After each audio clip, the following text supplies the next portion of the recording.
দেখলো আমি এই মুহূর্তে যদি দাঁড়ায় পড়ি কওমের লোকেরা কোনো রকম আমাকে ছাড় দেবে না, কথা বলেন ঠিক কিনা? কওমের লোকেরা আমারে চিনে ফেলবে, আমারে মারলেও আমার কোনো অভিযোগ নাই, কিন্তু সারা জীবন আমার নামে তার বদনাম করে বেড়াবে। এই রকম চিন্তা করতে করতে মাথাটা নত করে দিয়ে ও আল্লাহর বান্দার বান্দিরা, বিশ্বনবী বলেন আমার উম্মতেরাও যদি এই রকম করে আল্লাহর দরবারে কাঁদতে পারে আমার আল্লাহ তাদেরকে মাফ করে দিবে। সুবহানাল্লাহ বলেন।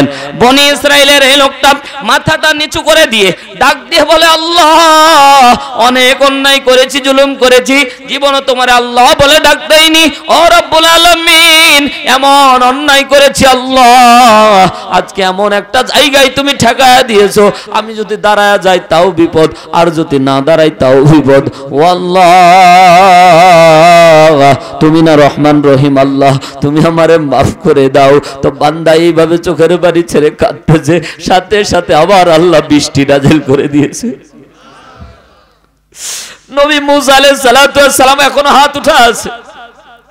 কওমের লোকেরা আলেম ওলামা ডান বাম পাশে বসা আছে। কওমের লোকেরা বনি ইসরাইলের মতো ঘাটতারা জাতি এই পৃথিবীর মধ্যে ছিল না, বনি ইসরাইলের মতো ঘাটতারা জাতি পৃথিবীর মধ্যে ছিল না। সাথে সাথে নবী মুসার কলার ধরে ফেলেছে, জবানের মধ্যে চাপ দিয়ে ধরেছে। ও নবী মুসা তুমি না বললা কওমের ভিতরে খারাপ মানুষ না ওঠা পর্যন্ত কওমের লোকদেরকে আল্লাহ পানি দেবে না, কিন্তু কেউ দাঁড়াইলো না, তারপরেও আল্লাহ পানি দিল, তুমি তো কাজ্জাব, তুমি তো মিথ্যাবাদী। সাথে সাথে নবী মুসা আসমানের দিকে তাকিয়েছে, আল্লাহ আমারে না মিথ্যাবাদী বানায়া দিলা, তুমি না বললা, তোমার কথাটাই তো আমি এলান করলাম, আমি তো মন করে কোনো কথা বলিনি। ও আল্লাহ কোন কওমের লোক উঠলো না, তাও তুমি বৃষ্টি দিলা, কারণটা কি? সাথে সাথে আমার আল্লাহ এলান করে দাও, কওমের মানুষদেরকে জানা দেন, কওমের মধ্যে থেকে ওই আবেদ বান্দা, ওই নিক্কার বান্দা, ওই নিকৃষ্ট বান্দা যখন হাত জাগিয়ে আল্লাহর দরবারে মাথাটা নিচু করে দিয়ে চোখের পানি ছেড়ে কান্না করেছে, একটু চোখের পানি ছেড়ে কান্না করেছে, বিশ্বনবী বলে বনি ইসরাইলের লোকজনকে যদি আমার আল্লাহ ক্ষমা করে, আমার উম্মতেরা চোখের পানি ছাড়তে দেরি হয়, আমার আল্লাহ ক্ষমা করতে দেরি করে না। বনি ইসরাইলের লোকজনকে নবী মুসা বলতেছে, হ্যাঁ বনি ইসরাইলের লোকজন, আল্লাহ তার বান্দাকে ভালোবেসেছে, তাওবা করেছে, সাথে সাথে তার তাওবাটাকে আল্লাহ রব্বুল আলামিন গোপন করে জিন্দেগির तमाम গুনাহ মাফ করে ওই তাওবাটাকে আল্লাহর কাছে অনেক পছন্দ হয়ে গেছে। ওই নিকৃষ্ট মানুষটার কারণেই আজকে তোমাদেরকে আল্লাহ বৃষ্টি দিয়েছে। জোরে বলেন সুবহানাল্লাহ। সম্মানিত ভাইরা আমার, গভীর মনোযোগ দেন, কোন দিকে নজর দিবেন না। বনি ইসরাইলের একটা ঘটনা বলি, বিশ্ব নবী সাল্লাল্লাহু আলাইহি ওয়াসাল্লাম বলেন এই ঘটনার 10 থেকে 15 দিন মধ্যে আল্লাহ রাব্বুল আলামিন বনি ইসরাইলের মধ্যে মান্না সালওয়া দান করা বন্ধ করে দিলেন। হাদিস থেকে কথা বলতেছি ভাই, বিশ্ব নবী বলেন মান্না সালওয়া যখন বন্ধ হয়ে গেল, মধ্যখানে একটা ব্রেক হয়েছিল, তারপরে আরেকটা বিভিন্ন ধরনের কাহিনীর কারণে ব্রেক হয়েছিল, ওই দিকে গেলে লম্বা সময় লাগবে। বনি ইসরাইলের যখন মান্না সালওয়া বন্ধ হয়ে গেল, সাথে সাথে বনি ইসরাইলের লোকজন নবী মুসার দরবারে চলে গেলেন। সূরা আরাফ 82 নম্বর আয়াত খুলে দেখবেন, আল্লাহ রাব্বুল আলামিন 7টা গজব বনি ইসরাইলের জন্য দান করেছিল। মজার তথ্য এখানে আছে, গবেষণা লাগবে না, কোনো তাফসীর লাগবে না, আয়াতগুলি পড়বেন, মজা লাগবে। সুবহানাল্লাহ বলেন। 7টি গজব এখনো দেশের মধ্যে আছে, ওই দিকে গেলে অনেক লম্বা সময় লাগবে। মুসলমানরা আমার আজকে যে বিষয়ের উপর কথা বলতে, যে বিষয়ের উপর কথা বলবো, আশেপাশে যদি আসি এই বনি ইসরাইলের ঘাটতারা জাতির কথা বলবো ইনশাআল্লাহ। সম্মানিত ভাইয়ার আমার, কোনো দিকে নজর দিবেন না। বিশ্ব নবী বলেন আমার উম্মতেরা শুনে না, বনি ইসরাইলের লোকজনের মাঝে বিশ্ব নবী এলান করে দিলেন। বিশ্ব নবী বলতেছেন সাহাবীরা, বনি ইসরাইলের মধ্যে এলান করে দেওয়া হলো, এই গ্রামের ভিতর মনে করেন ছাতারপাড়া, এই গ্রামের ভিতর হঠাৎ করে যদি আল্লাহ রাব্বুল আলামিন তার রহমত বরকত যদি বন্ধ করে দেয়, আল্লাহর দিকে বাদ দিলাম, মনে করেন চেয়ারম্যান মেম্বার যদি বা এমপি যদি এই এলাকার মধ্যে একজনের নাম ইন্ডিকেট করে বলে অমুক বাড়িতে কেউ যাবা না, এক ঘরে করে দিলাম, বলেন তো এলাকার মাতব্বররা তাকে এক ঘর করবে কি করবে না? জবাব দেন। ও ভাই আপনারা রাগ করতেছেন, আর অল্প কিছুক্ষণ চললে থাকবেন তো ইনশাআল্লাহ। খুব ভালো লাগতেছে যে আপনারা এইভাবে বসে আছেন। আল্লাহু আকবার বলেন, আর জোরে বলেন আল্লাহু আকবার। সম্মানিত ভাইরা আমার, আল্লাহ বলেন নবী মুসা কওমের লোকের একজন অন্যায় করেছে, অনেক বেশি জুলুম করেছে, অনেক বেশি। নাম এলান করে দেওয়া হলো অমুক ব্যক্তি। সাথে সাথে কওমের লোকেরা দেখতে পেলাম এর কারণে আমরা কোনো রকমের খাবার পাচ্ছি না, আল্লাহর নেয়ামতগুলি পাচ্ছি না। বলেন দেখি লোকেরা কি থেকে ছাড় দেবে? একবারে গিট পড়া দিয়ে বাঁধে, গিরাই মারে, এমন করে মারতে মারতে তাকে জঙ্গলার মধ্যে ফেলে দিয়ে চলে আসলো। আল্লাহর বান্দারা 5 কিংবা 7 দিন হাদিসের মধ্যে এসেছে, এই 5 কিংবা 7 দিন পরে আল্লাহ নবী মূসাকে স্বপ্নের ভিতরে দেখাচ্ছে জঙ্গলের ভিতরে আমার বন্ধু মারা গেছে, তার জানাজা দেওয়া লাগবে। আল্লাহু আকবার বলেন। আমার বন্ধু মারা গেছে, তার কবর দেওয়া লাগবে। আমার বন্ধু মারা গেছে, তার গোসল দেওয়া লাগবে। তাড়াতাড়ি কওমের লোকদেরকে নিয়ে চলে যাও। নবী মূসা কওমের লোককে বলতেছে, ও কওমের লোকেরা, আল্লাহর বন্ধু জঙ্গলের মধ্যে মারা গেছে, তার কবর দেওয়া লাগবে, গোসল দেওয়া লাগবে, তার জানাজার ব্যবস্থা করা লাগবে। কওমের লোকেরা এতটাই ঘাটতারা ছিল, সাথে সাথে বলছে আল্লাহর বন্ধু মারা গেছে, আল্লাহই করুক। এইরকম বনি ইসরাইল কিন্তু এরকম ছিল। যখন যুদ্ধের ময়দানে যাচ্ছিল, আলেম ওলামা আছে, যুদ্ধের ময়দানে যাচ্ছিল, নবী মূসাকে সাথে সাথে কওমের লোকেরা বলছে তুমি আর তোমার আল্লাহ যুদ্ধে যাও, ঠিক না? ও ভাই, গাজাখড়ি গল্প বলতেছি না ভাই, একটা কথাও কোরআন হাদিসের বাইরে না। বনি ইসরাইলের লোকজন এমন ছিল, নগদ বিশ্বাসী ছিল, কোন রকমের বাকিতে তারা বিশ্বাস করতো না। ও আল্লাহর বান্দারা, নবী মূসা বলছে রআইনা, তোমরা রআইনা শব্দ বলো না, তোমরা মাথাটা নিচু করে দাও, গমামা তোমরা মাথাটা নিচু করে যাও। ওরা পাছা আগে দেয়, এইরকম জাতি। সাথে সাথে বলছে আল্লাহর বন্ধুর জানাজা আল্লাহ পাক ফেরেশতা নাজিল করুক, আমাদের লাভ কি? সাথে সাথে আমার আল্লাহ বলছে নবী মূসা কওমের লোককে এলান করে দাও, আমার বন্ধুর জানাজায় যারা যাবে তাদের জিন্দেগীর तमाम গুনাহ আমি আল্লাহ মাফ করে দেব। এবার বলেন আর কেউ বাদ থাকবে? একেবারে নেংটি পুংটি বাদে কোমরে মাজা কাঁচা মাইতে দৌড় মেরেছে, জিন্দেগীর গুনাহ মাফ হবে, চারটিখানি ব্যাপার না। কথা বলেন ঠিক কি না?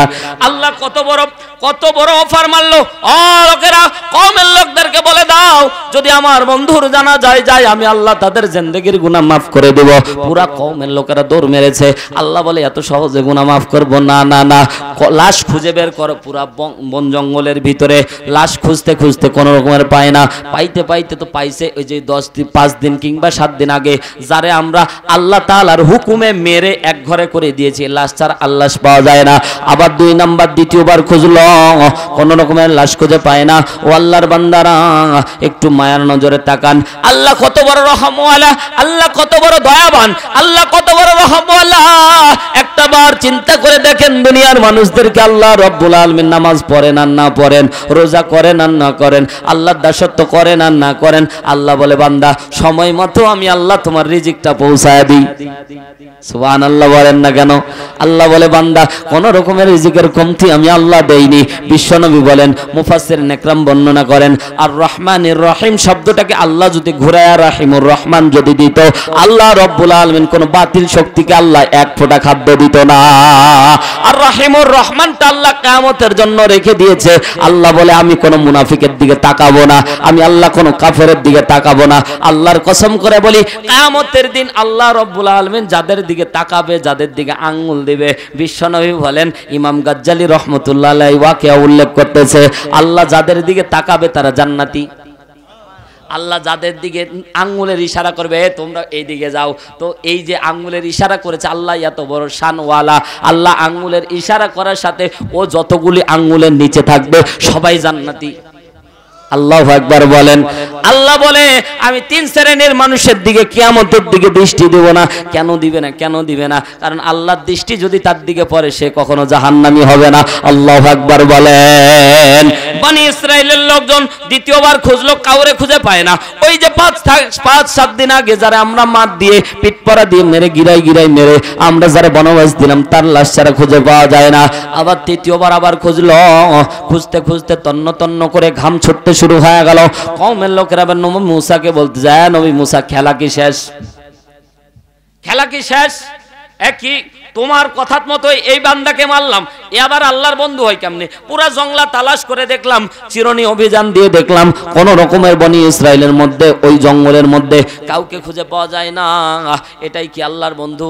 আল্লাহকে বললেন, আল্লাহ এটাই কি তোমার বন্ধু? বলে হ্যাঁ এটাই আমার বন্ধু। কেন 5 দিন আগে না তোমার শত্রু ছিল, 5 দিন আগে না তুমি তারে মারতে বললা, 5 দিন আগে না তুমি তাকে অত্যাচার করতে বললা, 5 দিন আগে না তুমি তাকে এক ঘরে করে দিতে বললা, আজকে আবার তোমার বন্ধু হলো, কারণটা কি? আল্লাহ রাব্বুল আলামিন বলে বনি ইসরাইলকে জানায়া দাও, ওই বান্দা যখন জঙ্গলার মধ্যে এসেছিল ডান দিকে পুরো সম্পদের দিকে তাকিয়েছে, এত সম্পদ অর্জন করেছে ও আল্লাহর বান্দারা। এখানে যারা বসে আছি আমরা অবাধে হালাল হোক হারাম হোক যে কোনো পন্থায় ইনকাম করি ভাই, বউকে বিবি বাল বাচ্চাকে খুশি করার জন্য।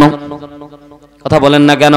অনেক সময় আমরা নিজে না খেয়ে সন্তানকে খাওয়াই। কথা বলেন ঠিক কিনা? আগে বুঝতাম না, বাবা যখন বাজারের মধ্যে হালখাতা হতো, একটা মিষ্টি পেত, একটা সিঙ্গারা পেত, ওটা কিন্তু বাবা খেত না, সন্তানের জন্য আনতো। আগে বুঝতাম না এই ভালোবাসা, যখন নিজের বাচ্চা হলো তখন বুঝতে পারি। এবার চিন্তা করে দেখলাম আমার বাবা মা আগে। ও আল্লাহর বান্দারা, বাবা মাকে কষ্ট দেওয়া যাবে না, বাবা মাকে কষ্ট দেওয়া যাবে না, বাবা মা আগে, সন্তান সন্ততি পরে। কথা বলেন ঠিক কিনা? বনি ইসরাইলের লোকজনকে আল্লাহ বলে, ও নবী মুসা বনি ইসরাইলকে জানা দাও, ওই বান্দা যখন ডান দিকে তাকিয়েছে সম্পদ আর সম্পদ কোনো কাজে আসলো না, তারে গিট পরা দিয়ে বেঁধে জঙ্গলের মধ্যে ফেলে দিয়ে চলে আসলো। বাম দিকে তাকাইলো, সন্তানকে দেখতে পায় না, সামনে প্রতিবেশীকে তাকায়, বড় জোরে জোরে ডাক দিয়েছে, কাউকে পাইনি। পিছন দিকে বলেছে, কওমের লোকেরা আমারে ছেড়ে যেও না, বাগের মধ্যে, এই জঙ্গলের মধ্যে বাঘ বিচ্ছু মাছুর আমাকে খেয়ে ফেলবে, আমারে কেউ এভাবে এক ঘরে করে রেখে দেও না, আমি তওবা করতেছি, আমারে তোমরা নিয়ে যাও। কেউ তোমরা শোনো নাই, চলে এসেছো। ও নবী মুসা, কওমের লোকদেরকে বলে দাও, বান্দা যখন কাউকে পাইনি, বান্দা মাথাটা নত করে দিয়েছে, বান্দা মাথাটা নত করে দিয়ে আমি আল্লাহকে আল্লাহ বলে ডেকেছে, আমি আল্লাহকে আল্লাহ বলে যখন ডাক দিয়েছে, আমি আল্লাহর রাগ ভুলে গিয়েছি, আমি আল্লাহ গুসা ভুলে গিয়েছি, বান্দারে আমি মাফ করে আমার বন্ধু বানায় নিয়েছি। আল্লাহ আল্লাহ আল্লাহ। এখানে যারা বসে আছি ভাই, কেউ গুনাহ মুক্ত না। বনি ইসরাইলের লোকজন যদি ক্ষমা পায়, আপনি আমি কেন কাঁদতে পারি না আল্লাহর দরবারে? চোখের পানি ছেড়ে একটু আল্লাহকে মহব্বতে ডাক দিয়ে দেখেন, আল্লাহ গুনাহ মাফ করবে, এটাই গ্যারান্টি। হাদিস প্রমাণ করে, এটাই গ্যারান্টি। কারণ আল্লাহর নবীকে আল্লাহ এত ভালোবাসে, কোন নবীকে আল্লাহ এত ভালোবাসেনি। কিয়ামতের দিন আল্লাহ বলবেন, হাবিব, কোন নবীকে আল্লাহ চেয়ার দেবে না, কোন নবীকে আল্লাহ চেয়ার দেবে না। বিশ্ব নবী বলেন, মাকামে ইব্রাহিমে আল্লাহর ডান পাশে আবার চেয়ারটা থাকবে, আল্লাহ আমার চেয়ারের মধ্যে আমাকে বসতে বলবে, কিন্তু বিশ্ব নবী বলে, হাদিসের ওয়াকিয়া প্রমাণ করে, বিশ্ব নবী দাঁড়িয়ে থাকবে আর এইভাবে হেলান দিয়ে থাকবে। তো আল্লাহ বলবে, হাবিব বসেন, আজকে আপনি দৌড়াবেন না, আজকে আপনি কাঁদবেন না। তো বিশ্বনবী সেজদায় পড়ে যাবে, আল্লাহু আকবার বলে, সেজদায় পড়ে যাবে। সাথে সাথে আমার আল্লাহ বলবে, হাবিব আজকে আপনি কাঁদবেন না, আজকে উঠেন, মাথাটা উঠেন, আপনি যা বলবেন আমি আল্লাহ তাই করব, আপনি যা বলবেন তাই করব। আল্লাহর নবী বলবেন, আল্লাহ আমার এই যে চেয়ারে বসতে বলতেছো, তো আমার উম্মতের জন্য আজকে কিয়ামতে দৌড়াবে, তো দৌড়াবে কে? আমার উম্মতেরা। আয়েশা বর্ণনা করে, ও নবী কিয়ামতের দিন এত মানুষের ভিড়ে আপনারে কোথায় খুঁজে পাবো? আল্লাহর নবী বলেন, 3টা জায়গায় খুঁজে পাবা। যখন মিজানের পাল্লাই আমার উম্মতের গুনাহগুলি যখন মাপ দিবে, আমি নবী আমার হাতটা চাপ দিয়ে আল্লাহকে বলবো, এটা আমার উম্মত মাফ করে দিতেই হবে, এটা আমার উম্মত মাফ করতেই হবে। তো আল্লাহ বলবে, হাবিব আপনি বলেছেন, আমি আল্লাহ পার করে দিলাম। আয়েশাকে বলছে, আয়েশা আমি ফুলসিরাতের পারে দাঁড়িয়ে থাকবো, উম্মতেরা ছেঁচড় দিয়ে দিয়ে যাবে, আমি বলবো আল্লাহ এটা আমার উম্মত, আল্লাহ এটা আমার উম্মত। তো আল্লাহ বলবে, এই জিবরাইল, এই মিকাইল ফেরেশতারা, ওরে ডানা দিয়ে জান্নাতে নিয়ে যা, জান্নাতে নিয়ে যা। বিশ্বনবী বলে, হাসরের ময়দানে আমারে তোমরা হাউজে কাউসারের ধারে পাবা। মানুষ যখন সূর্য আধ হাত উপরে চলে আসবে, মানুষ ত্রাণ মানুষের কলিজাগুলো টাস টাস করে ফাটবে। আজকে লক্ষ কোটি মাইল দূরে সূর্য আজকে তাপ দেয়, তারপরও শীতের দিনে সূর্যের তাপে দাঁড়ায় থাকা যায় না। বিশ্বনবী বলেন সূর্য 7 হাত কিংবা 8 হাত উপরে চলে আসবে, সূর্যের 7টা মুখ খুলে দেওয়া হবে, পুরো পৃথিবী তামা হয়ে যাবে। মানুষের মাথার মগজগুলি টকবক টকবক করে ফুটবে। তো এই সময় আমি হাবিব, আমি নবী আবু বকরকে বলবো পেয়ালা ভরে দাও। তো নবী আমার উম্মতেরা লাইন ধরে থাকবে, তো পেয়ালা পানি পান করাবো, তো ওই উম্মত জান্নাতি জান্নাতি জান্নাতি। বিশ্বনবী সর্ব অবস্থা আপনার জন্য কাঁদে। তো বিশ্বনবীকে আল্লাহ বলছে হাবিব, বনি ইসরাইল লোকজনকে যদি আমি এমন করে মাফ করতে পারি, তা আপনার উম্মতকে বলে দিয়েন, আপনার উম্মত চাইতে দেরি হবে, আমি আল্লাহ মাফ করতে দেরি করব না, আমি আল্লাহ মাফ করতে দেরি করব না। ও বান্দারা, আজকে আমরা এখানে গুনাহ নিয়েই বসে আছি। আজকে এখানে গুনাহ মুক্ত কেউ নাই, গুনাহ যুক্ত সবাই। ও আল্লাহর বান্দা, পর্দানিশি মা বোন সহ যারা আছি, গুনাহ নিয়ে আছি। আজকের আমাদের মূল মাকসাদ হচ্ছে আল্লাহর দরবারে যতই গুনাহ করি, তো আল্লাহ বলছে বান্দা গুনাহ করবি, এটাই স্বাভাবিক। তো বান্দা আমার দরবারে এসে ক্ষমা চাইতে হবে, তো আমি আল্লাহ ক্ষমা করে দিব। শুধু ক্ষমার ঘোষণা আল্লাহ দেয়নি, ফালা ইউবাদদিলুল্লাহি সাইয়্যাতি হাসানা, বান্দা ক্ষমা চাইবি তো আমি আল্লাহ সেটাকে পাল্টায়া আমি সওয়াব বানায়া দিব। ও বান্দা, আমার দরবারে চা, একটু চায়ে দেখ, কত মানুষের দরবারে চাইলি, কত মানুষের দরবারে গেলি, মানুষ তোকে দূর দূর করে ধাক্কা দিয়ে বাইর করে দিয়েছে, দেয়নি? মানুষের কাছে 10টা টাকা চাইতে যান, আপনারা ঘাট ধাক্কা দিয়ে বের করে দিবে। কথা বলেন ঠিক কিনা? দুনিয়ার নিয়মটাই এমন। ও ভাই, এই দুনিয়ায় থাকা অবস্থায়, সম্পদ থাকা অবস্থায়, বাবার লাশ, বাবা সন্তানের জন্য সম্পদ অর্জন করেছে, সন্তানের জন্য পাহাড় সম্পদ অর্জন করে বাবা মৃত্যুবরণ করেছে। বাবার লাশটা কবরে যাওয়ার আগে সন্তান ওই মাটি নিয়ে, ওই জমি জমা নিয়ে 2 সন্তান মারামারি করে। কথা বলেন না কেন? সন্তান মারামারি করে, দুনিয়ার নিয়ম। কোটি টাকার সম্পদ অর্জন করে সন্তানকে ইঞ্জিনিয়ার বানিয়েছেন, কোটি টাকার সম্পদ অর্জন করে সন্তানকে কোটিপতি বানিয়েছেন। এই বাংলাদেশ বিশ্ব ব্যাংকের গভর্নর ছিলেন একজন, তার বাবা যখন বৃদ্ধাশ্রমে ছিল, বাবাকে বৃদ্ধাশ্রমে থাকা অবস্থায় বাবা যখন মৃত্যু শয্যায় শায়িত, বৃদ্ধাশ্রম থেকে ফোন দেওয়া হলো, তুমি কি উমুক? বলে হ্যাঁ আমি উমুক। বলে তুমি কি গভর্নর? বলে হ্যাঁ আমি উমুক ব্যাংকে চাকরি করি। তার বেতন মিনিমাম 12 লাখ টাকা, মিনিমাম 12 লাখ টাকা। জিজ্ঞাসা করা হলো তোমার বাবা বৃদ্ধাশ্রমে, তোমার বাবা মরা অবস্থায় তুমি কি শেষ নিঃশ্বাস দেখবা না? বলে আপনার বিকাশ অ্যাকাউন্ট দিন, টাকা পাঠায় দিচ্ছি, বাবার সেবা করে। কোটি কোটি টাকার সম্পদশালী, আমাদের নিজের চোখে দেখা।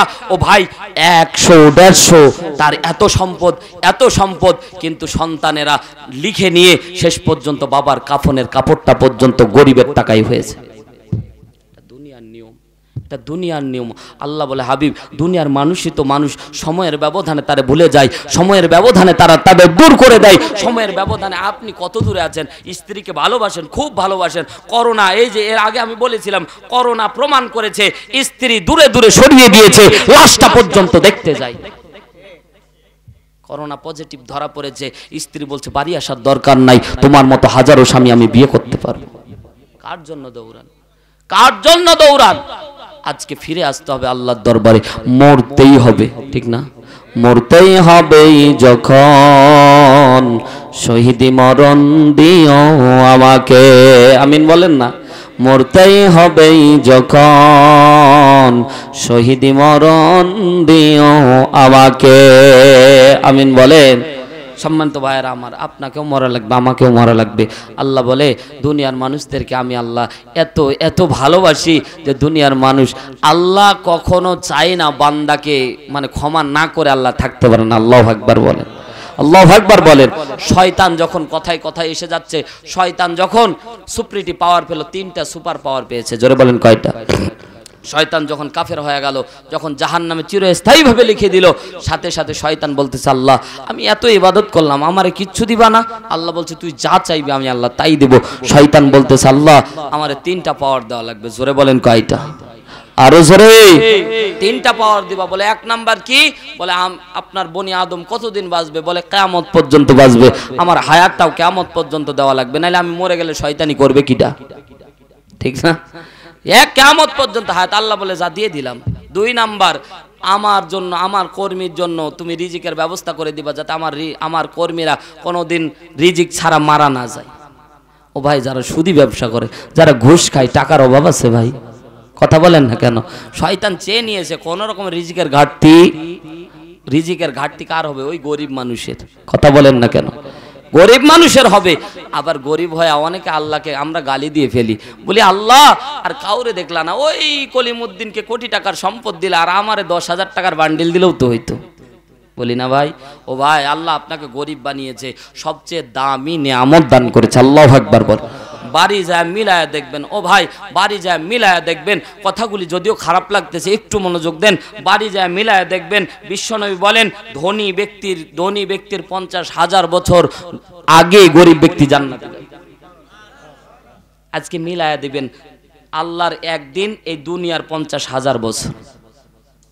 আল্লাহর একদিনের সময় এই দুনিয়ার 50,000 বছর, আর আল্লাহর লিখিত খাতার মধ্যে 50,000 বছর। তাহলে কত কোটি মিলিয়ন অক্টালিয়ন বছর আগে আপনি জান্নাতে বসে থাকবেন। আল্লাহু আকবার বলেন, আল্লাহু আকবার বলেন। আমি গ্যারান্টি দিয়ে বলতে পারি, এখানে যারা বসে আছি এলিট পার্সন 80% মানুষ আমরা গরিব। ও ভাই, আমিও গরিব, ঠিক না? কিন্তু আল্লাহ গরিব বানিয়ে আমাকে ঠগায়নি, আল্লাহ গরিব বানিয়ে আমারে জিতাই দিয়েছে। আল্লাহু আকবার বলেন। কোটি কোটি টাকার সম্পদ মরার পরে কাজে আসবে, কাজে আসবে, কোন সম্পদ কাজে আসবে না। ও ভাই, মজার ব্যাপার একটা বলি, আল্লাহর নবী বলছে, আমার উম্মতেরা গরিব হয়েছ, অহংকার করো না। গরিব অহংকারীকে আল্লাহ কিয়ামতের দিন দৃষ্টি দেবে না। গরিব অহংকারী হওয়া যাবে না। আল্লাহ গরিব বানিয়েছে। গরিব ভাই, আমার টাকা নাই, আমার সম্পদ নাই, ও ভাই আমি বাহাদুরি কেন দেখাবো? আল্লাহ এটা পছন্দ করে না। দেখেন মজার ব্যাপার, গরিব ব্যক্তি আগেই জান্নাতে যাবে, বড় বড় রান খালি এইভাবে টান মারবে। সুবহানাল্লাহ বলেন। তো ধনী ব্যক্তি, ওই যে যার ফ্যাক্টরিতে কাজ করত, কি বলেন, যার কোম্পানিতে কাজ করত, মালিক কাঠগড়ায় দাঁড়ায় আছে 50,000 বছর আগে, কর্মী চলে গেছে। আল্লাহু আকবার বলেন। কর্মী যায়, আল্লাহ বলছে, এই ভিডিও ফুটেজটা একটু ক্লিয়ার করো। দেখবেন না কিছুই দেখা যায়, যে গ্লাস এপার উপর স্পষ্ট দেখা যায়। তো জান্নাতের গ্লাসগুলি আল্লাহ ওভাবেই দিবে, দেখতে পাবে কাঠগড়া থেকে। কলিমুদ্দিন, তুই না আমার কোম্পানিতে চাকরি করতি, তোর বেতন ছিল 2,000, তুই কি ব্যাপার? বিশাল বড় বড় রান খালি দেখাবে, টানবে, খালি দুনিয়ায় তুমি টানেছিলা। আল্লাহ বলবে, এবার তুই টান, ও দেখুক। সুবহানাল্লাহ।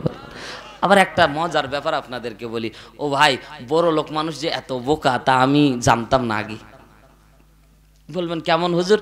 ও ভাই, আপনি কোনো বড় লোককে যদি দাওয়াত দিয়ে নিয়ে আসেন, আর আপনাদের পোল্ট্রি মুরগি না ব্রয়লার বলে, ব্রয়লার মুরগি যদি জবাই করে দেন, যতই ভালো করে ভুনা রান্না করেন, খাবে ভাই? আসতে বলেন। অথচ ওই ব্রয়লার মুরগি ওই যে বনফুলে গিরিল বানায়া খাওয়াচ্ছে, আর লাইন ধরে খাচ্ছে। কথা কয় না কেন? কথা কয় না কেন? লাইন ধরে ওরে বসে আছে, আধা ঘন্টা 1 ঘন্টা পর সিরিয়াল পায়, ওই ব্রয়লার মুরগি খাওয়ার জন্য বসে আছে। আল্লাহ কয়, খাবি না আমি খাওয়াবো।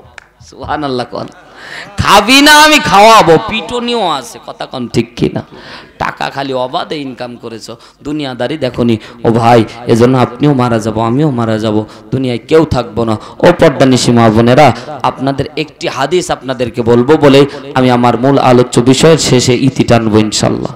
সম্মানিত মা বোনেরা যারা এসেছি, অনেক মা বোন আছি।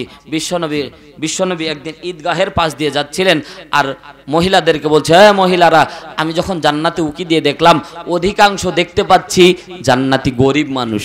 সুবহানাল্লাহ বলেন।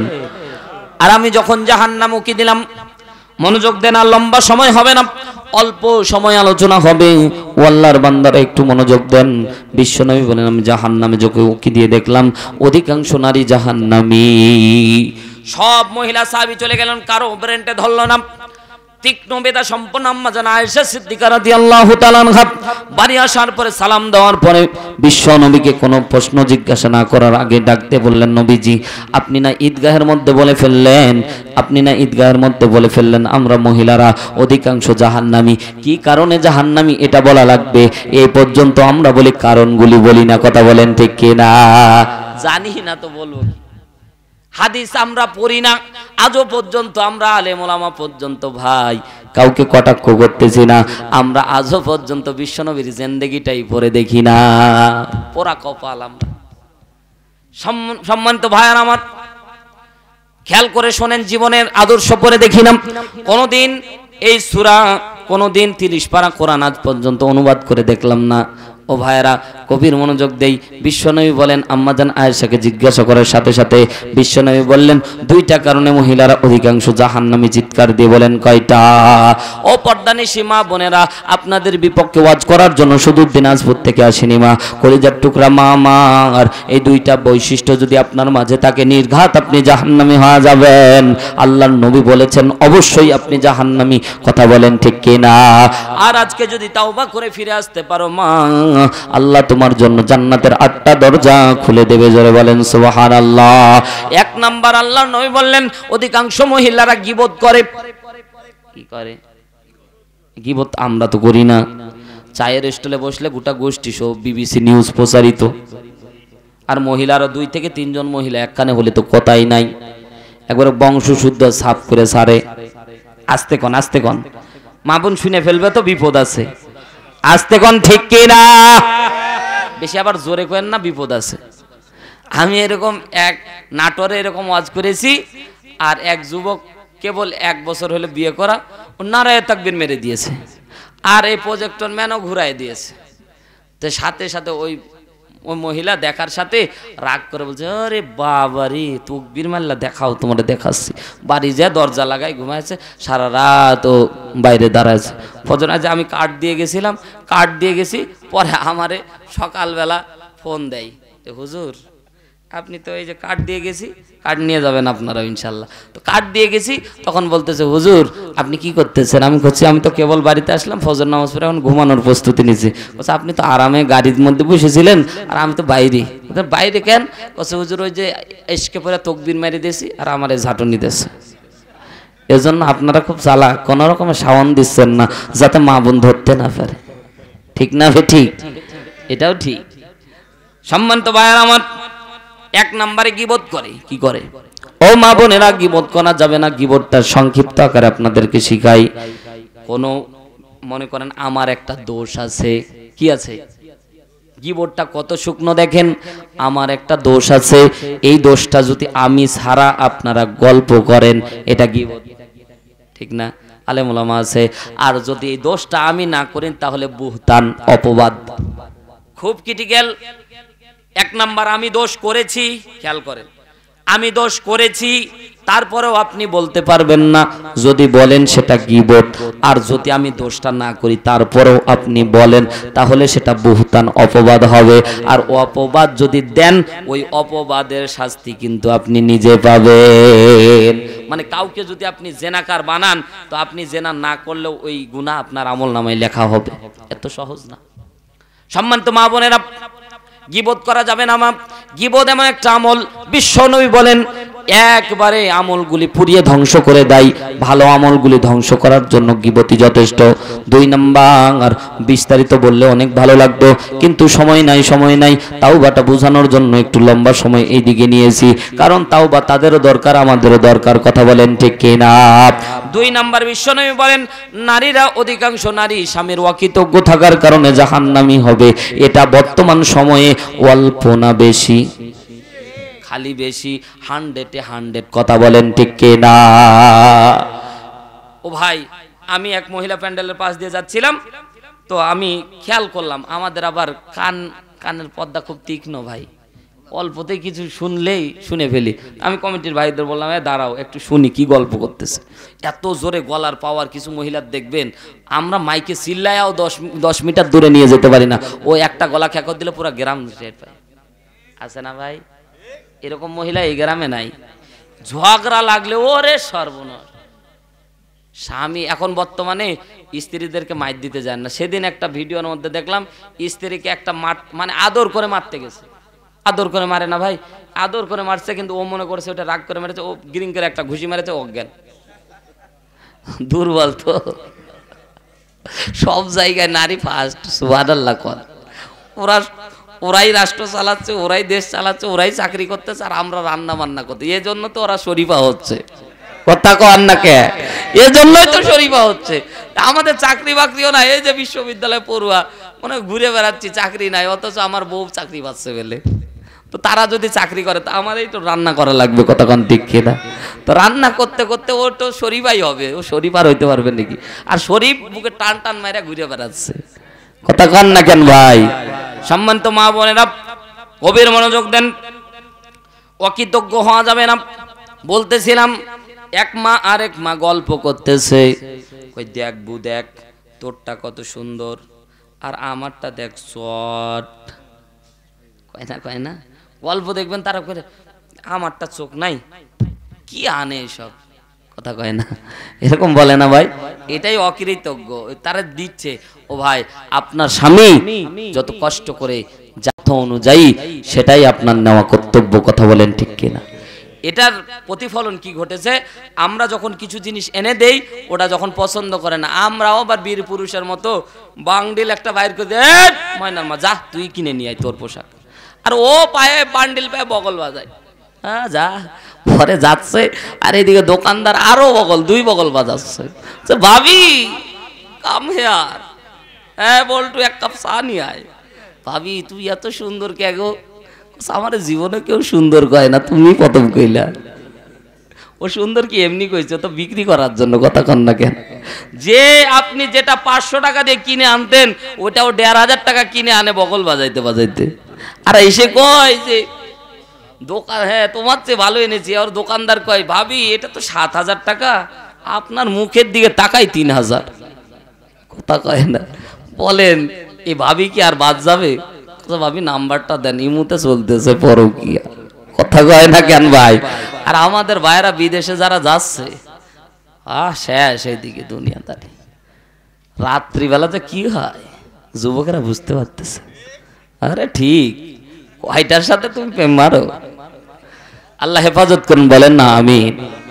ও ভাই হাসি কান্না সব থাকবে, বোঝানোর জন্য কথাগুলি বলতেছে, এগুলোই বাস্তব, কথা কোন ঠিক কিনা, একটাও অবাস্তব কথা ভাই।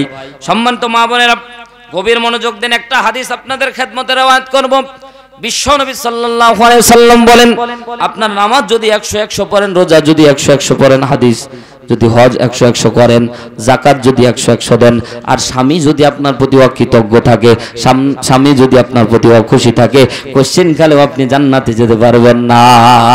মজার ব্যাপার দেখেন পর্দানিশী মা বোনেরা, গভীর মনোযোগ দেন। মা বিশ্বনবীর দরবারে একজন মহিলা সাহাবী চলে আসলেন, আসার পরে বিশ্বনবী সাল্লাল্লাহু আলাইহি ওয়াসাল্লামকে বললেন, নবীজি আমার মেয়েটা আজকে 3 দিন যাবত স্বপ্নের মধ্যে দেখতেছি, 3 দিন যাবত আমার মেয়ে আগুনের মধ্যে জ্বলতেছে। ও মহব্বতের ভাইয়েরা, অনেক আত্মীয় স্বজন বাবা কিংবা মা কিংবা আপনজন কেউ মারা গেলে এইরকম স্বপ্ন আমরাও দেখি কি দেখি না? জোরে বলেন না কেন? সম্মানিত ভাইয়ার আমার গভীর মনোযোগ দেন, আমরাও এরকম স্বপ্ন দেখি, এই স্বপ্ন কিন্তু অবাস্তব না, এটা বাস্তব। সুবহানাল্লাহ বলেন। আল্লাহ রাব্বুল আলামিন, শুরুতে বললাম আল্লাহ দয়াবান, আল্লাহ চাই বান্দাকে ক্ষমা করে দিয়ে জান্নাতে দিতে, কিন্তু কিছু বদ আমলের কারণে বান্দা জাহান্নামের আগুনে গ্রেফতার হয়ে যায়। এজন্য বিশ্বনবী বলেন, আপনজন যারা তার খুব ঘনিষ্ঠ তাদেরকে স্বপ্ন দেখানো হয়, তারা স্বপ্ন দেখার সাথে সাথে তাদের বিশ্বনবীর হাদিস প্রমাণ করে তাদের 2টা আমল করা লাগবে। জোরে বলেন কয়টা? 2টা আমল করা লাগবে। আল্লাহর বান্দারা গভীর মনোযোগ দেন। বিশ্বনবী বললেন, এ মহিলা তোমার মেয়ের কি বিয়ে হয়েছে? বলে হ্যাঁ হ্যাঁ হ্যাঁ। বলে কালকে তোমার মেয়ের জামাইকে নিয়ে আসবা, কারণ আসল রোগ তার কাছে। সুবহানাল্লাহ বলেন। ও পর্দানিশী মা বোনেরা গভীর মনোযোগ দিয়ে শোনেন। মা বিশ্বনবী পরের দিন জামাইকে ডাক দিয়ে বলে, ও সাহাবী তোমার বউ কিছুদিন আগে মারা গেছে। বলে হ্যাঁ মারা গেছে। তুমি তোমার স্ত্রীকে ভালোবাসো না? বলে হ্যাঁ বাসি। আপনারা ভালোবাসেন কি বাসেন না? অল্প না বেশি? আই লাভ ইউ কবেন আজকে? যায় কি কবেন? আই লাভ ইউ কবেন? জাটার বাড়ি খাবেন? ওই এতদিন ভালোবাসো না যে হুজুরের কথা আই লাভ ইউ? আরে সর্বনাশ। আমি এক মাহফিলে এরকম সালাম শিখাইলাম যে বাড়ি যায় সালাম যদি স্ত্রীর সাথে লেনদেন করেন তো মহব্বত বাড়িয়ে দিবেন কে? জোরে বলেন না কে? আরো জোরে। কে মহব্বত বাড়াবে? কে কে কে? আল্লাহ মহব্বত বাড়াবে। ও ভাই, সালামের প্রচলন সমাজের ভিতর আপনি বাড়ির ভিতরে করে দেখেন, দেখবেন বাড়িটা একটা জান্নাতি পরিবেশ তৈরি হয়ে যাবে। সুবহানাল্লাহ বলেন। এখানে তো মা বোন আছে, আপনি সালাম দিলেও সমস্যা নাই। আর হঠাৎ যদি মা বোন আপনারা যদি শিখে যদি যায়, হঠাৎ দরজা খোলার সাথে আসসালামু আলাইকুম, ও অজ্ঞান হয়ে পড়ে যাবে। স্বামী আজ কি হলো রে? হয় অজ্ঞান হয়ে পড়বে, নাহলে দরজা লাগাই দিবে যে স্বামী আমার পাগল হয়ে গেছে, আমার সালাম দেয়। বিপদ কম না বেশি? মা বোন আছে তাদের সালাম দিবেন। মা বোনদেরকে বলি স্বামীদেরকে আগে সালাম দিবেন। সুবহানাল্লাহ বলে, বরকত বাড়ায়া দিবেন কে? আরো জোরে বলেন কি? সম্মানিত ভাইয়ার আমার, গভীর মনোযোগ দেন। বিশ্বনবী বললেন, ও সাহাবী, তুমি কি তোমার স্ত্রীকে ভালোবাসো না? বলে, হ্যাঁ হ্যাঁ ভালোবাসি। বিশ্বনবী বলেন, কেন মিথ্যা মায়া দেখাচ্ছ? ও সাহাবী, তুমি মন খারাপ করার কারণে, তুমি তোমার স্ত্রীর প্রতি মন খারাপ করার কারণেই তো সে আযাবে গ্রেফতার।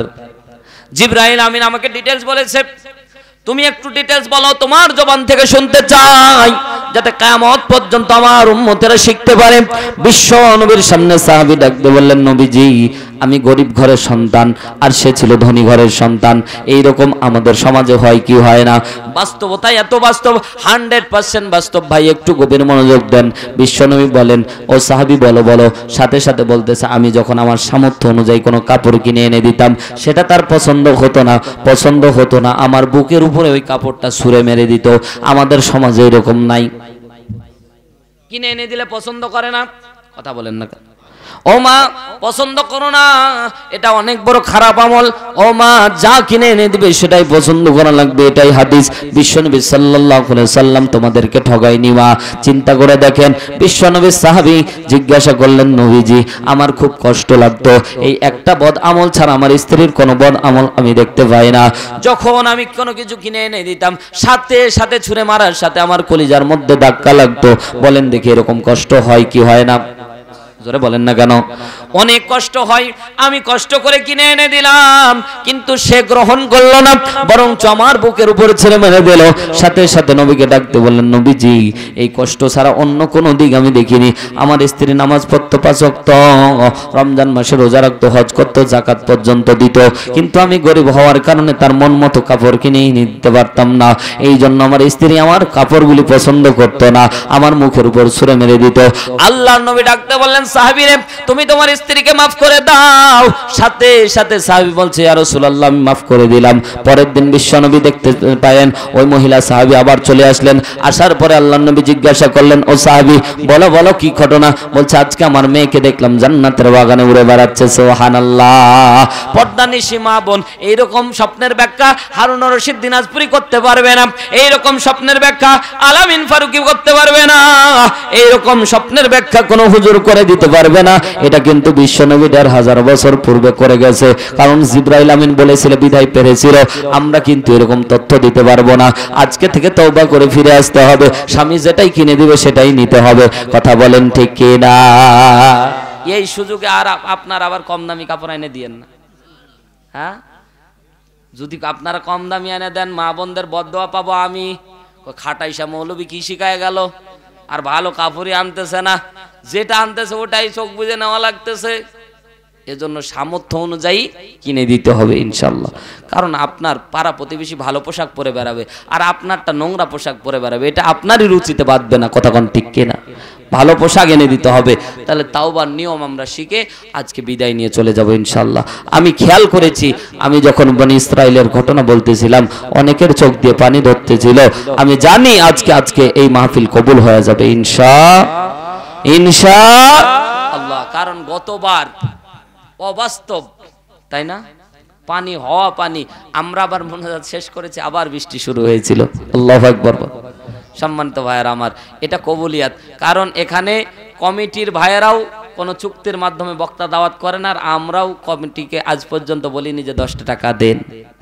এভাবে দিনের জন্য এসেছি, আর দিনের জন্যই আসবো ইনশাআল্লাহ। ডাকবেন না? ওই ডাকেন, এই খালি এই ভাই একবার করে ডাকে বছরে। আশেপাশে মাহফিল হয় না নাকি গো? ওই দাওয়াত পাই কই, এভাবে কত হুজুর এভাবে মাইর দিলেন না ভাই। দিনের খাতিরে আনবেন, দিনের কথাগুলি শুনবেন ইনশাআল্লাহ। যতটুকু শুনবেন আমল নিয়ে যেতে হবে ইনশাআল্লাহ। ভাই বলতেছিলাম একটা আমল, যে আমরা তাওবা করি, তাওবাটা আমরা দেখতে পাবো কিভাবে?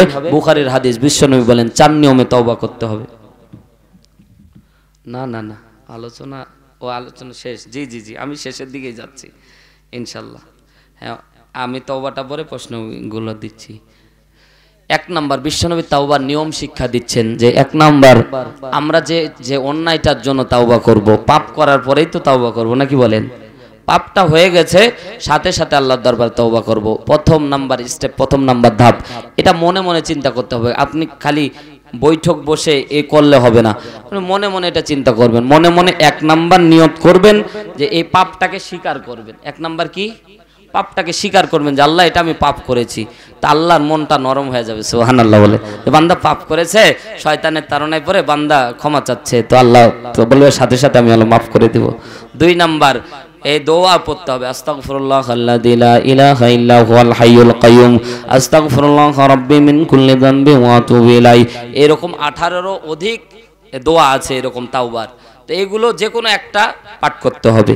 3 নাম্বার আর কোনোদিন এই পাপ করবেন না বলে অঙ্গীকার করা লাগবে, আর কোনোদিন করব না এরকম দৃঢ় অঙ্গীকার করবেন। আর 4 নাম্বার পারলে যথাসম্ভব কাফফারা আদায় করবেন। কি করবেন? কাফফারা আদায় করবেন। আপনি যখন কাফফারা আদায় করবেন তো এটা শয়তান অনেক বেশি ইফেক্টিভ একটা দিক দিবে আপনাকে। আল্লাহু আকবার বলেন। সংক্ষিপ্ত আকারে বলি, মুআজ ইবনে জাবালের জিন্দেগিতে কোনোদিন তাহাজ্জুদ নামাজ কাজা হতো না। তো একদিন শয়তান তার হাত পা টিপতে টিপতে তো তার কাজা হয়ে গেছে। পরের দিন সকালে এত পরিমাণে কান্না করেছে, আল্লাহ নবী সাহাবীরা বলছে মুআজ ইবনে জাবালের মা না বা মারা গেছে কে জানে, আল্লাহই জানে, কারণ কান্না দেখলে তো ওটাই মনে হয়। কথা কোন ঠিক কিনা? জোরে বলেন। কান্না এমন কান্না করতেছে জানি কেউ জানি মারা গেছে। তো আল্লাহ নবী জিজ্ঞাসা, এই মুআজ কি হলো রে?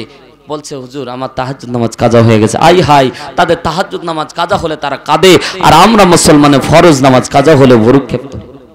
আহা, কেমন ছিল তাদের ঈমান। তো বলতেছে কান্না করতেছে, তো আল্লাহ নবী বললেন, এ মুআজ আমি দোয়া করে দিলাম আর তোর জীবন তাহাজ্জুদ নামাজ কাজা হবে না। তো মুআজ ইবনে জাবাল তাও শুনলেন না, কাঁদতেই আছে তো কাঁদতেই আছে। পরের দিন তাহাজ্জুদের সময় হলো যখন, শয়তান তার হাত উঠায় রেখে দিচ্ছে, এ মুআজ তাড়াতাড়ি নামাজ পড়। সুবহানাল্লাহ বলে।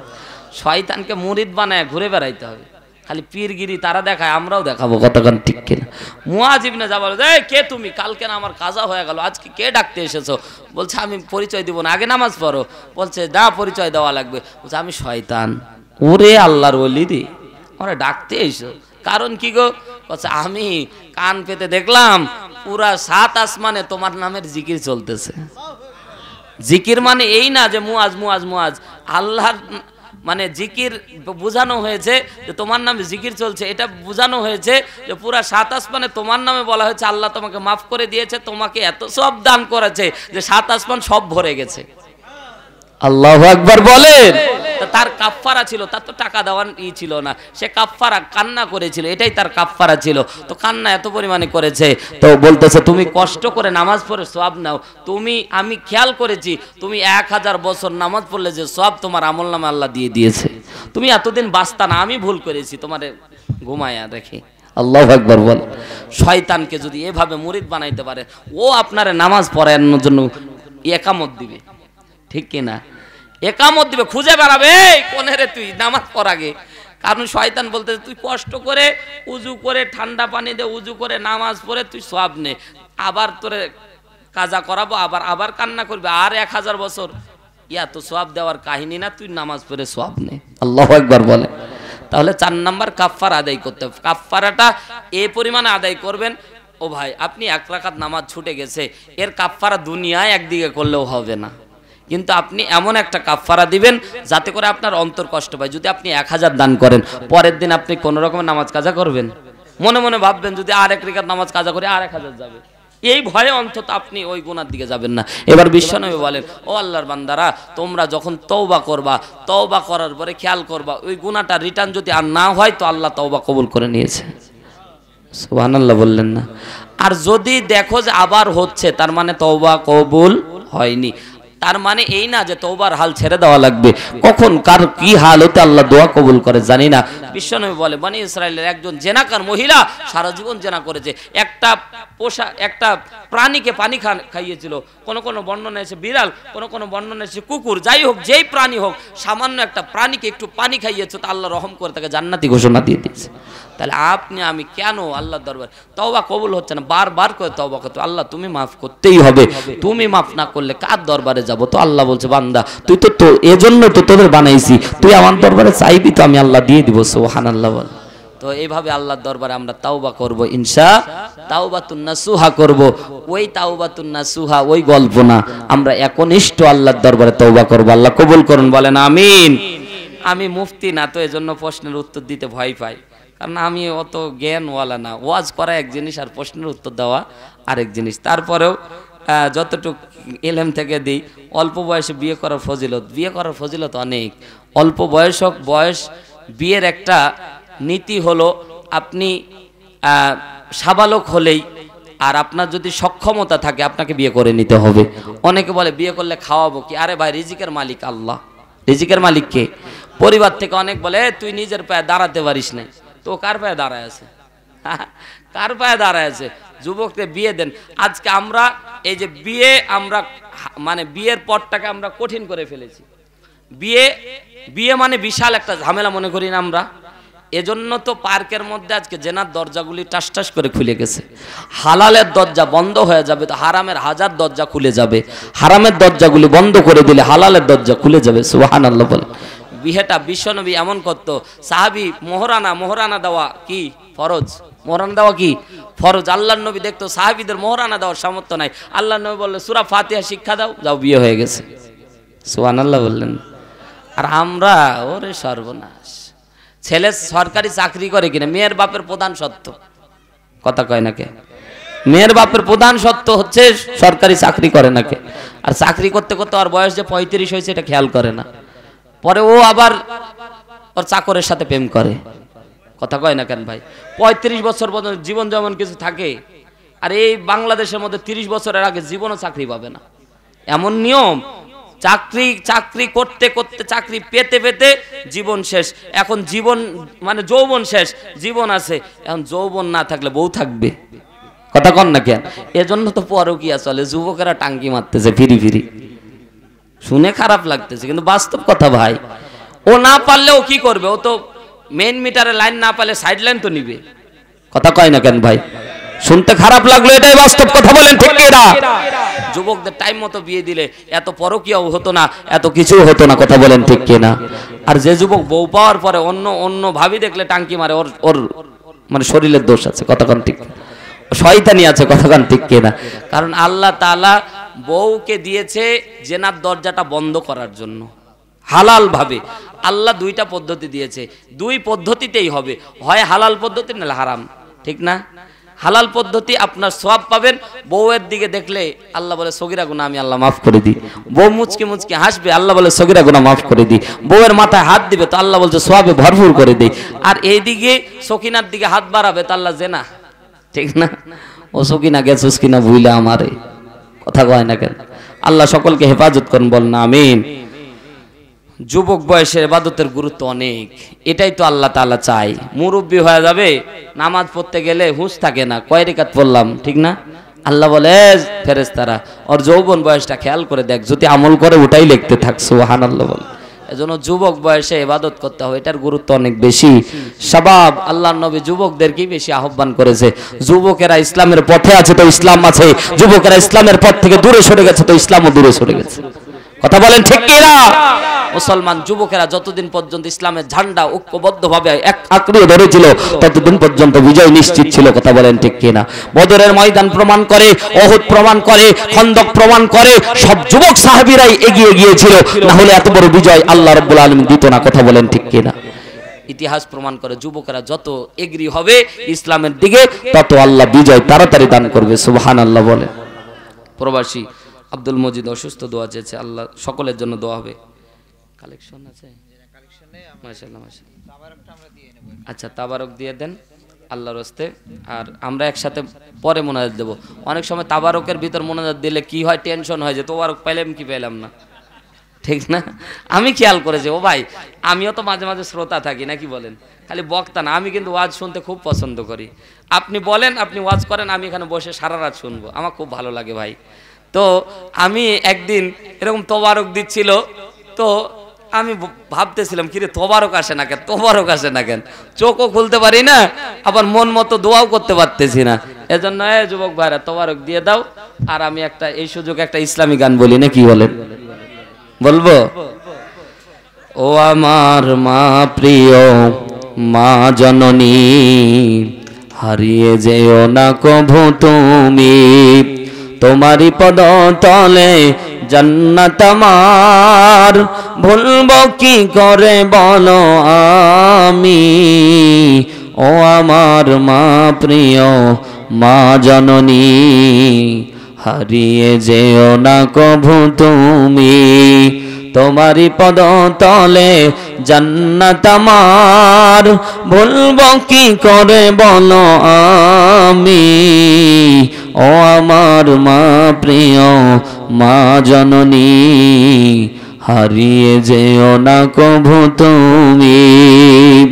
খোদার পরে মাগো তুমি দামি, জানিয়ে দিলেন ওই দিবস জামি, খোদার পরে মাগো তুমি দামি, জানিয়ে দিলেন ওই দিবস জামি, মায়ের মতো আপন নেই কেহ আর, ধন্য করো তার চরণ চুমি, ও আমার মা প্রিয় মা জননী, হারিয়ে যেও না কভু তুমি, তোমারি পদ তলে জান্নাত আমার, বলবো কি করে বলো আমি, ও আমার মা প্রিয় মা জননী, হারিয়ে যেও না কভু তুমি। যাদের মা মারা গেছে, বাবা মারা গেছে, এরা বুঝে বাবা মা হারানোর যন্ত্রণা। এজন্য যুবক ভাইদেরকে বলি, অনুগ্রহ করে বলি, বাবা মা এটা একটা নিয়ামত, এটা কি বিশাল বড় নিয়ামত। আশেপাশে যদি আসি, সূরা বানী ইসরাঈলের 23 নম্বর আয়াত, মা বাবার উপর বাস্তবধর্মী কথা ইনশাআল্লাহ বলবো, আপনারাও ডাক দিবেন আশা করি ইনশাআল্লাহ। আল্লাহ রাব্বুল আলামিন সকলকে কবুল করুন।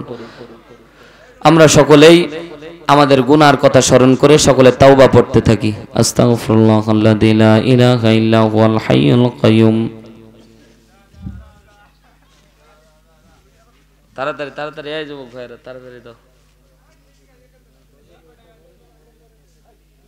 ও আচ্ছা, যে আমার এক প্রিয় ভাই একটা গজল শুনতে চাইছে, বলবো? মরণের কথা কেন স্মরণ করো না, আজরাইল আসিলে কোনো কৈফিয়ত চলবে না। কথা ঠিক কিনা? মরণের কথা কেন স্মরণ করো না, আজরাইল আসিলে কোনো কৈফিয়ত চলবে না। বলেন আজরাইল আসিলে কোনো, সে তো নামে আজরাইল,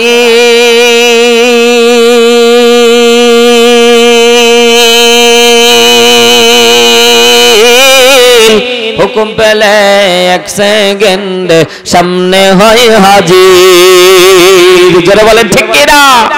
সে তো নামে আজরাইল, হুকুম পেলে এক সেকেন্ড সামনে হয় হাজির। মরণের কথা ভেবে কেন কাঁদো না, আজরাইল আসিলে কোনো কৈফিয়ত চলবে না। বলেন আজরাইল আসিলে কোনো কৈফিয়ত চলবে না। মরণের কথা কেন স্মরণ করো না, আজরাইল আসিলে কোনো কৈফিয়ত চলবে না। বলেন আজরাইল কৈফিয়ত চলবে না। জোরে বলেন মারহাবা, আরো জোরে বলেন মারহাবা। আজকে আবার শুরু করবো নাকি গো? যাক।